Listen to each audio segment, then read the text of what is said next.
know the door-in-the-face technique is a psychological strategy where someone first makes a large request that is likely to be refused, and then follows up with a smaller, more reasonable request. The idea is that by refusing the large request, the person feels a bit guilty or feels they should compromise, so they are more likely to agree to the smaller request. Why does the door-in-the-face technique work? Contrast effect. When the large request is refused, the smaller request seems much more reasonable in comparison. It's like asking for a huge favor and then a much smaller one. By comparison, the second request feels easier to agree to. Reciprocity. After turning down the big request, people feel a social obligation to return the favor by agreeing to the smaller request. They feel that since the person making the request compromised by lowering their demands, they should also compromise by agreeing. Guilt reduction. Refusing the first request might make people feel a little guilty, and agreeing to the second request helps reduce that guilt. It's a way of making amends or balancing out the refusal. Examples of the door-in-the-face technique. Fundraising. Large request. A fundraiser asks if you can donate $500 to a cause.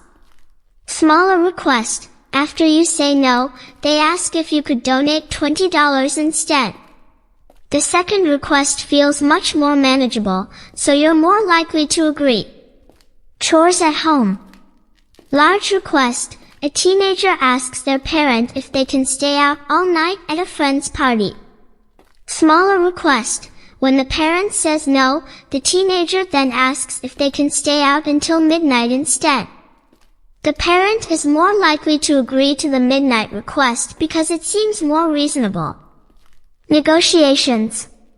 Large request. An employee asks their boss for a significant pay raise of 30%. Smaller request. After the boss declines, the employee then asks for a 10% raise. The 10% raise feels more acceptable after the initial, much larger request. Retail sales. Large request. A salesperson tries to sell you an expensive, high-end product.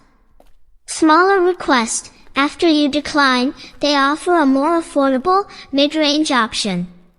The mid-range option feels like a better deal after seeing the price of the high-end product. Volunteering. Large request. A community organizer asks if you could volunteer every weekend for a month. Smaller request.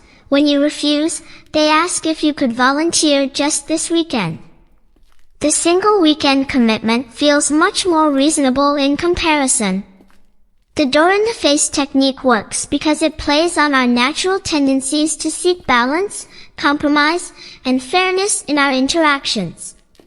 By understanding how it works, we can recognize when it's being used on us and decide how we want to respond.